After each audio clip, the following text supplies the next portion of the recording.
है। तो कहीं ना कहीं तमाम दल आपको एक तरह से तमाम जो मुख्य चेहरे हैं, चाहे अखिलेश यादव ले लीजिए, चाहे राहुल गांधी की बात कर लीजिए, प्रियंका गांधी की बात करें तो उनके साथ उनके घने बतौर आप देखें तो बेशक बात है कि उन्हीं 10 सीटों पर विपक्ष यानी अगर आप देखें तो एनडीए का खेमा यानी बीजेपी का खेमा भी उन्हीं सीटों पर प्रत्याशी उतारेगा, आजाद भी उन्हीं। नमस्कार, आप देख रहे हैं SPN 9 न्यूज और मैं हूं आपके साथ मनीष कुमार सैनी। उत्तर प्रदेश में 10 विधानसभा सीटों पर उपचुनाव होने से पहले कहीं ना कहीं देखा जा रहा है आजाद समाज पार्टी के प्रमुख चंद्रशेखर रावण की लोकप्रियता बढ़ती नजर आ रही है, क्योंकि देखा गया किस तरह से लोकसभा चुनाव में नगीना सीट से उतरते हैं और उस सीट पर प्रचंड जीत हासिल करते हैं। उसके बाद संसद में जाते हैं, संसद में जाने के बाद कहीं ना कहीं केंद्र सरकार के खिलाफ मोर्चा खोलते हुए नजर आते हैं, आरक्षण का मुद्दा उठाते हुए नजर आते हैं, रेलवे का मुद्दा उठाते हुए नजर आते हैं, यहाँ पर देखा गया किसानों के मुद्दे उठाते हुए नजर आते हैं। तो अब देखा जा रहा है कि जिस तरह से चंद्रशेखर आजाद लोकसभा में, संसद में यहाँ पर कहीं ना कहीं भारतीय जनता पार्टी को घेरते हुए नजर आ रहे हैं, केंद्र सरकार को घेरते हुए नजर आ रहे हैं, और उपचुनाव को लेकर जो तैयारियां कर रहे हैं उत्तर प्रदेश में, उससे कहीं ना कहीं उनकी सीटें यहाँ पर कुछ आने की यहाँ पर कहीं ना कहीं एक कवायद शुरू हो गई। और ऐसे में देखा जा रहा है जिस तरह से चंद्रशेखर आजाद ने लोकसभा चुनाव में जीत दर्ज की थी, शायद उसी रणनीति पर अब उपचुनाव भी लड़ते हुए नजर आएंगे। हरियाणा में भी हुंकार भर रहे हैं, तमाम राज्यों में हुंकार भरते हुए नजर आ रहे हैं। देखना दिलचस्प होगा क्या हरियाणा और तमाम राज्यों के चुनाव से पहले उत्तर प्रदेश में जिस तरह से हुंकार भर रहे हैं, तो क्या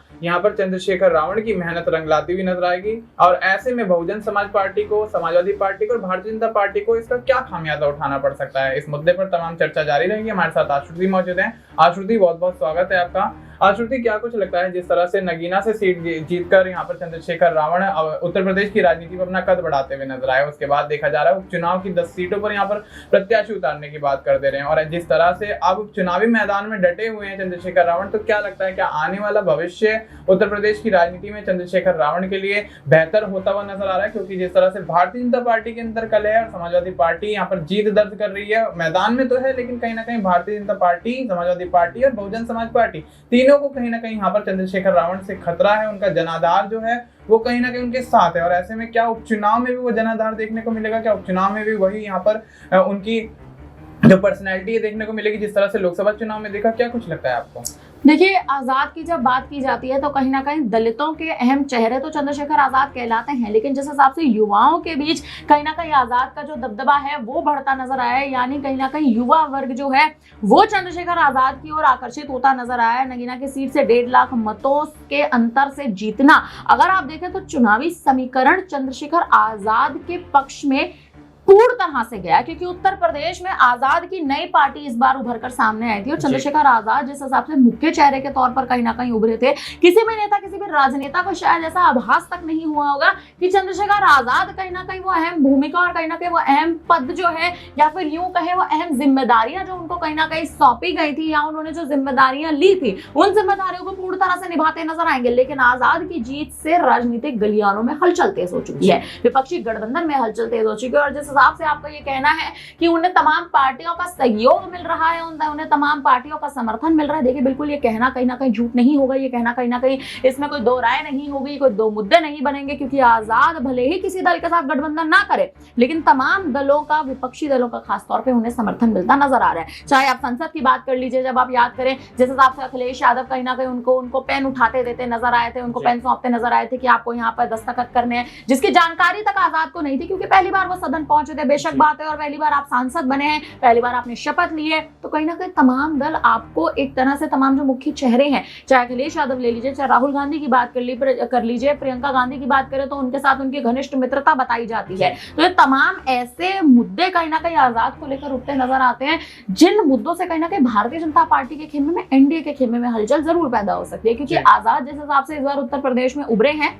बेशक आप देखें विधानसभा चुनाव होने वाले हैं तमाम राज्यों में, और हरियाणा में तो विधानसभा चुनाव अगर आप देखें तो बेहद नजदीक है। हरियाणा में भी कयास सब इस बात के हैं कि आजाद जो है वो कहीं ना कहीं गठबंधन कर सकते हैं। आप देखें अगर वो गठबंधन करते हैं तो मुझे लगता है मायावती के लिए थोड़ी मुश्किलें ज्यादा बढ़ती नजर आएंगी। हालांकि अगर मायावती के साथ गठबंधन करने का ऐलान आजाद कहीं ना कहीं कर देते हैं कि बीएसपी के खेमे के साथ वो जाते नजर आएंगे, तो मुझे लगता है राजनीतिक सियासत जो है वो इस वक्त पूरी तरह से बदलती नजर आएगी, क्योंकि उत्तर प्रदेश में आजाद की जीत और दलित और मुस्लिम वोट बैंक बैंक को साधने की प्रक्रिया और रणनीति जो चंद्रशेखर आजाद बनाते नजर आ रहे हैं, मुझे लगता है तमाम विपक्षी दल जो है वो कहीं ना कहीं आजाद के समर्थन में आते नजर आएंगे और एनडीए के खेमे में बतौर एक हलचल के रूप में अभी पूरा मुद्दा सामने आने वाला है। जी बिल्कुल, तो अब ऐसे में देखना दिलचस्प होगा कि आजाद आने वाले चुनाव को लेकर क्या कुछ रणनीतियां बनाते हुए नजर आते हैं और उनकी रणनीतियां क्या यहाँ पर सफल हो पाती हैं या फिर नहीं, क्योंकि जिस तरह से अखिलेश यादव यहाँ पर सूबे में एक्टिव नजर आ रहे हैं, तो अखिलेश यादव की पार्टी अभी फिलहाल जीत का परचम लहराती हुई जिस तरह से लोकसभा चुनाव में नजर आई, तो कहीं ना कहीं उपचुनाव में भी वह जीत का परचम लहराती हुई नजर आएगी। लेकिन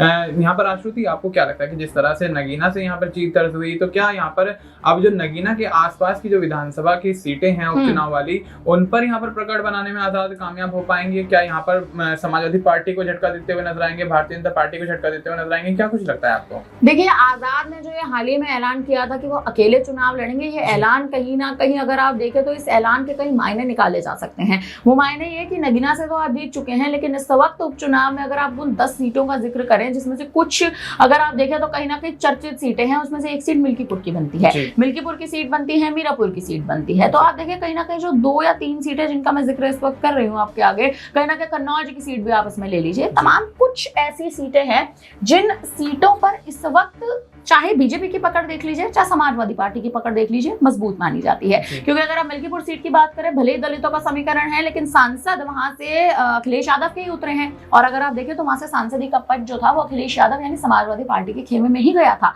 तो समाजवादी पार्टी ने जिन 10 सीटों पर अपने प्रत्याशी उतारे हैं, बतौर आप देखें तो बेशक बात है कि उन्हीं 10 सीटों पर विपक्ष यानी अगर आप देखें तो एनडीए का खेमा यानी बीजेपी का खेमा भी उन्हीं सीटों पर प्रत्याशी उतारेगा, आजाद भी उन्हीं सीटों पर प्रत्याशी उतारेंगे। लेकिन सवाल यही है कि चंद्रशेखर आजाद क्या दलितों की सीटें साध पाएंगे? क्योंकि मीरापुर की सीट की अगर बात कर लीजिए तो वो वहां पर उस खास तौर पे उस सीट पर दलितों का समीकरण सबसे अधिक उत्तर प्रदेश में कहलाता है। अगर आप प्रतिशत आंकड़ों की बात करें तो करीबन अगर आप देखें 30 से 35% दलितों की जो संख्या है वो मीरापुर में जाकर बसती है। तो मीरापुर की इकलौती एक ऐसी सीट है जिस सीट पर मुझे ऐसा लगता है कि आजाद को कहीं ना कहीं एक हाथ जीत ले जानी चाहिए। अगर उस सीट पर भी आजाद नहीं जीतते नजर आएंगे तो कहीं ना कहीं आजाद के लिए बहुत बड़ा सबक हो सकता है उपचुनाव के बाद कि आपको गठबंधन के लिए सोचना चाहिए। आप जो मायावती की राह पकड़ने का प्रयास कर रहे हैं कि अकेला चलो पे आप लड़ेंगे, ये राह आपके लिए आने वाले समय में फायदेमंद नहीं साबित होगी। जी बिल्कुल, तो अब ऐसे में देखना दिलचस्प होगा कि जिस तरह से आजाद मायावती के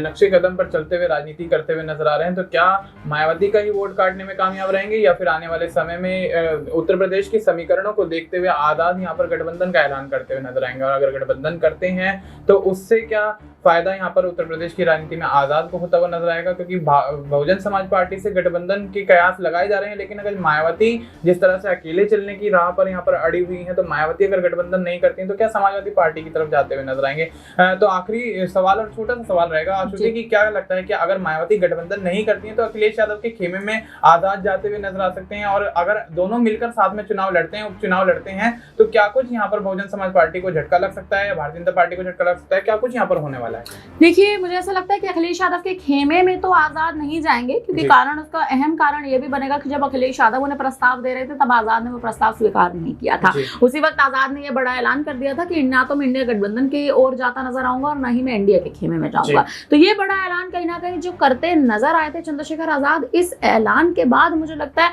सियासत एक अलग मोड़ लेती नजर आई, खासतौर पर अगर आप देखिए उत्तर प्रदेश में, क्योंकि अखिलेश यादव ने इस बार दमखम बनाया था यूपी में 37 सीटें जीतकर। जो एक दबदबा अखिलेश बनाते नजर आए थे वही दबदबा वो कायम रखना चाहते थे और इसी के लिए दलित और मुस्लिम वोट बैंक को साधने की जो उनकी रणनीति थी, उस रणनीति को पूरा करना चाह रहे थे चंद्रशेखर आजाद के जरिए। लेकिन आजाद का साफ तौर पर यह इनकार करना, मुझे लगता है आजाद आने वाले कुछ समय तक, चाहे आप उपचुनाव का ही देख लीजिए, उपचुनाव तक तो आजाद कहीं ना कहीं गठबंधन नहीं करेंगे, लेकिन 27 में बेशक विधानसभा चुनाव में और उत्तर प्रदेश के विधानसभा चुनाव हमेशा चर्चा में रहते हैं और यही चर्चा का विषय इसलिए भी बनते नजर आते हैं क्योंकि इस वक्त अगर आजाद 27 के विधानसभा चुनाव के मद्देनजर गठबंधन कर लेते हैं तो मुझे लगता है पार्टी का जनाधार मजबूत करेंगे, राष्ट्रीय स्तर पर पार्टी को कहीं ना कहीं लेकर जाएंगे और उसके लिए गठबंधन के लिए अगर किसी मजबूत दल में शामिल होते हैं, मजबूत दल के साथ शामिल होते हैं, तो मुझे लगता है सीट शेयरिंग के तहत भी आजाद को कहीं ना कहीं फायदा जरूर होगा। जी बिल्कुल, तब ऐसे में देखना दिलचस्प होगा क्या आज़ाद 2027 में गठबंधन करेंगे और सीट शेयरिंग से क्या उनको फायदा होता हुआ नजर आएगा, क्योंकि जिस तरह से नगीना से जीत दर्ज करने के बाद आज़ाद ने अपनी एक पहचान जो उत्तर प्रदेश की राजनीति में बनाई है, उससे तमाम राजनीतिक दल उनकी यहाँ पर कहीं ना कहीं तारीफ भी करते हुए नजर आ रहे हैं। और ऐसे में देखा जा रहा है कि तमाम राजनीतिक पार्टियों को एक कड़ी शिकस्त देने की यहाँ पर जो उन्होंने एक रणनीति बनाई है, वो कहीं ना कहीं आने वाले चुनाव में सफल होती हुई भी नजर आ सकती है, क्योंकि जिस तरह से एक्टिव होते हुए नजर आ रहे हैं, युवाओं के बीच लोकप्रिय होते हुए आज़ाद नजर आ रहे हैं, तो आने वाले समय में युवाओं के साथ साथ दलितों, गरीबों, वंचितों के मुद्दे को जिस तरह से उठाते हैं, उनको भी साधने में कामयाब हो पाएंगे या फिर नहीं, ये देखना दिलचस्प होगा। फिलहाल आपको इस मुद्दे पर क्या कुछ लगता है, आप अपनी राय हमें कमेंट करके बता सकते हैं। बाकी देश और दुनिया से जुड़ी तमाम जानकारी के लिए आप देखते रहिए SPN9 न्यूज।